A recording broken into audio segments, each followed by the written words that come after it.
அஸ்ஸலாமு அலைக்கும். இஃப்தருக்காக நம்ம உளுந்து மாவு அரைச்சி வச்சுருக்கோம். இப்போ இதுக்கு தேவையான பொருள் பார்க்கலாம். தேவையான அளவு கருவேப்பிலை, பச்சை மிளகாய்.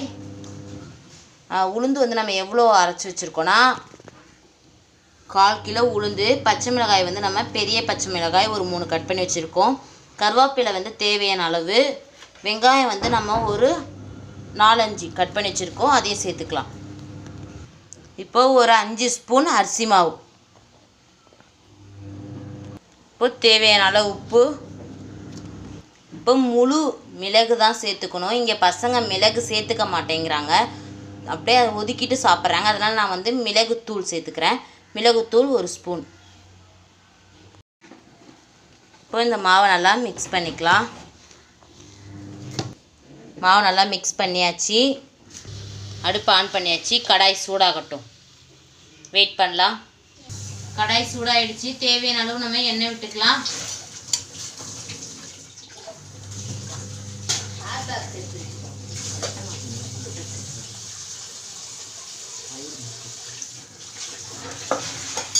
எண்ணெய் நல்லா சூடாகட்டும். எண்ணெய் நல்லா சூடாகிடுச்சு. இது மாதிரி ஒரு எண்ணெய் கவரை கழுவிட்டு நம்ம எடுத்துக்கலாம். கையை நனைச்சிட்டு மாவு எடுத்துக்கலாம். இது மாதிரி வச்சு இது மாதிரி ஒன்று பண்ணிக்கலாம். இப்போ எண்ணெய் சூடாகிடுச்சு. இப்போ நம்ம ஒன்று ஒன்றா போட்டு பொரிச்சு எடுத்துக்கலாம். இது நம்ம கையில் கூட பண்ணலாம். இது மாதிரி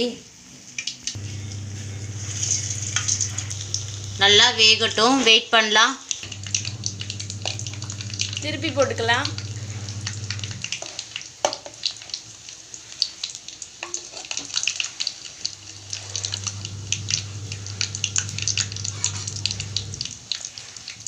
இந்த கரண்டியில் திருப்பணும் பாப்பா.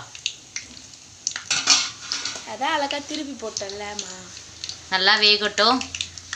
வெந்துருச்சுமா. ஹிந்தி நான் அதனடி ஆன் பண்ணுன்னு சொன்னேன். இப்போ நம்ம எண்ணெய் இல்லாமல் வடிகட்டி எடுத்துக்கலாம். காஞ்ச வடித்தட்டில் வச்சுக்கலாம். அவங்களாம் அப்படிதாம்மா வைப்பாங்க. கலாச்சி தேரிடி எண்ணெய். எண்ணெய் காயுது, சீக்கிரம் போடுங்க. இதோ பண்ணிடலாம்.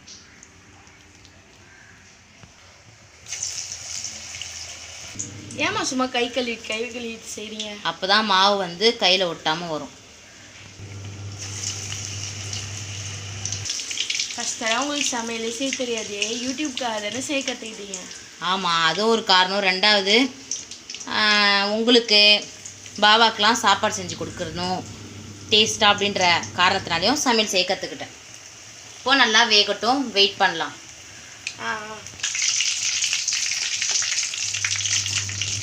அம்மா எனக்கு ஒரு டவுட்டு. வீடியோ ஆன் பண்ணி வச்சுக்கிட்டே என் மான்ட்ட கப்பல் ஏற்றணுன்றதுக்காக தானே கேட்குறேன். அப்படியே வச்சுக்கோங்க. எனக்கு ஒரு டவுட்டு. என்னது? இல்லை, உளுந்த வடைக்கு நடுவில் ஓட்டை இருக்குது, அதையே நீங்கள் உளுந்த வடைன்னு சொல்கிறீங்க? ஓட்டை வடைன்னு தானே சொல்லணும். அது என்ன வந்து கேட்டனா, எனக்கு எங்கள் அம்மா சொல்லி கொடுத்தாங்க. அப்போ இதுக்கப்புறம் எல்லோரும் ஓட்டை வடைன்னே சொல்லுங்கள். பொடி லூஸு. இல்லைம்மா, நான் கேட்குறதுல வந்து தப்பே கிடையாது. நடுவில் ஓட்டை போட்டிருக்கீங்க, அப்போ அது கண்டிப்பாக ஓட்டை வடை தான் ஆகும். நம்ம உளுந்து போட்டு தானே செய்கிறோம், அப்போ அது உளுந்த வடை தானே. அப்போ கடலைப்பயிர் போட்டால் கடலைப்பயிர் வடையா? சில பேர் அப்படின்னு தான் சொல்லுவாங்க. மசால் வடைன்னு சில பேர் சொல்லுவாங்க. சில பேர் வந்து கடலைப்பயிர் வடைன்னு தான் சொல்லுவாங்க. ஓகே, இது ஓட்டை வடை தான் என்னை பொறுத்த வரைக்கும்.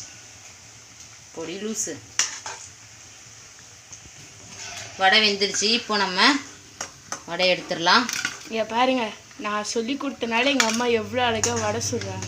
ஆமாம் ஆமாம், இவங்க தான் எனக்கு சொல்லித்தராங்க. சொல்லப்போனால் யூடியூபுக்கு வீடியோ பிடிக்கிறதுனால தான் இப்போ இந்த அம்மாவே சமையல் செய்ய கற்றுக்கிட்டா.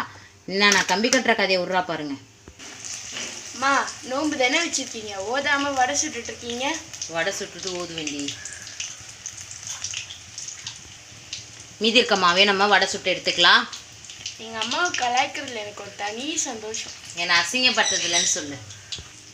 உளுந்த வடை ரெடி. இது மாதிரி நீங்களும் ஒரு வாட்டி ட்ரை பண்ணி பாருங்கள், நல்லாயிருக்கும். எவ்வளோ செம்ம சூப்பராக இருக்குது பாருங்கள். இந்த வீடியோ பிடிச்சிருந்தா லைக் பண்ணுங்கள், ஷேர் பண்ணுங்கள், கமெண்ட் பண்ணுங்கள், மறக்காமல் கீழே இருக்கிற பெல்லிங்கான கிளிக் பண்ணுங்கள், சப்ஸ்கிரைப் பண்ணுங்கள். வாங்க சாப்பிட்லாம். இப்போ போல் எப்போவும் அமீர் ஜாஸ்மின் யூடியூப் சேனலுக்கு ஆதரவு தாங்க.